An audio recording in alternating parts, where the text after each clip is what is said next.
Бүгін инстаграмнан подписчиктерді қалай жасырын етіп қоюға болатынын айтып өтетін боламын. Алдымен каналға подписка, видеоға лайк басып қоямыз және инстаграмға кіреміз. Инстаграмға кіргеннен кейін мына жерден өзіміздің профилімізді таңдап, мына жерден үш нүктені басамыз.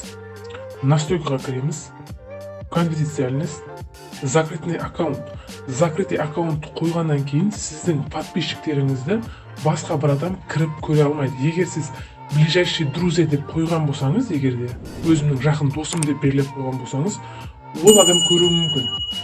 Ал басқа, олай менің жақын досым деп белгілемеген аккаунттың барлығы сіздің подписчиктеріңізді көре алмайтын болады. Подписчиктерді көре алмайды дегенде, мына жерде подписчиктердің сандары шығып тұрады, бірақ именно үстінен басқан кезде ішіне кіргізіп, подписчиктердің кім подписчикке басқанын, сіз кімге басқансыз, оның барлығын көрсетпейтін болады.